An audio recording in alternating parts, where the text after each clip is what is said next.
Hello friends, অষ্টম শ্রেণীর বিজ্ঞান অনুশীলন বইয়ের টিউটোরিয়ালে সবাইকে স্বাগতম জানাই। আজকে আমরা 10 পৃষ্ঠা রয়েছি। 10 পৃষ্ঠায় একটা প্রশ্ন এবং ছকটা বলা রয়েছে, ছক পূরণ করতে বলা হয়েছে। তো চলো এখান থেকে পড়ি একটু। এই প্রশ্নের উত্তর খুঁজতে তোমাদের সূর্য ও তাকে ঘিরে পৃথিবীর ঘূর্ণনের একটি মডেল বানিয়ে পর্যবেক্ষণ করতে পারো। তোমাদের এর আগে মনে হয় স্যার একটি মডেল বানাইতে বলছে পৃথিবীর, সেই পৃথিবীর মডেলটা তৈরি করেছে অবশ্য। কোন এলাকায় সূর্যের আলো কিভাবে পড়ে?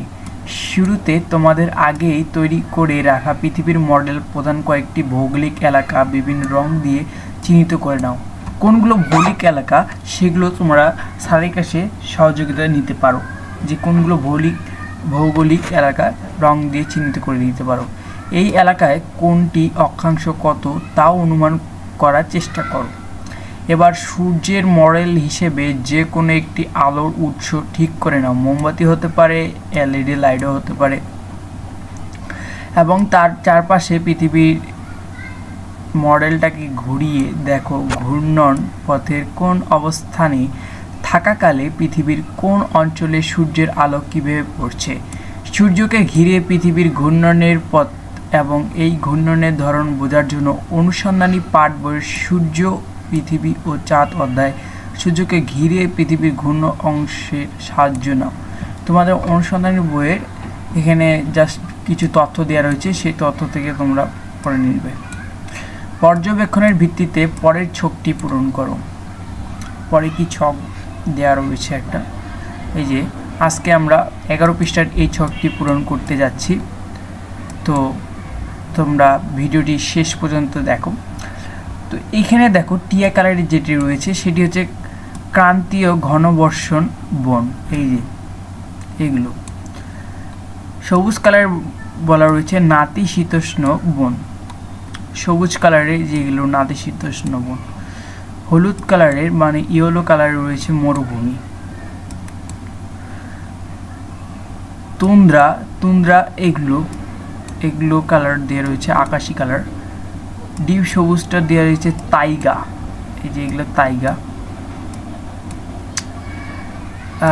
লেমন ইয়েলোতে রয়েছে তৃণভূমি, এই যে তৃণভূমি। অরেঞ্জ কালারে রয়েছে সাভান্না বা ট্রপিক্যাল তৃণভূমি এগুলো। আর তারপরে এটা রয়েছে মিঠা পানি, তারপরে রয়েছে সামুদ্রিক, তারপরে রয়েছে বরফাবৃত।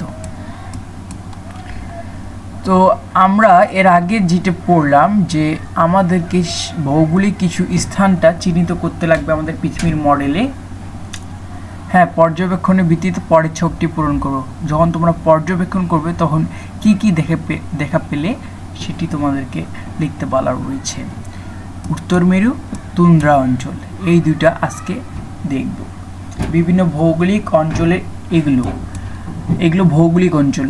তো আমরা জানতে পারলাম যে এই দুইটা অঞ্চল কি ভৌগোলিক অঞ্চল। তোমরা তাড়াতাড়ি ওই দুইটি অঞ্চল চিহ্নিত করে নাও। তারপরে কি বলা রয়েছে, বছরের বিভিন্ন সময় সূর্যের আলো আপতিত হবার দিক খাড়াভাবে না তির্যকভাবে, এগুলো লিখতে লাগবে।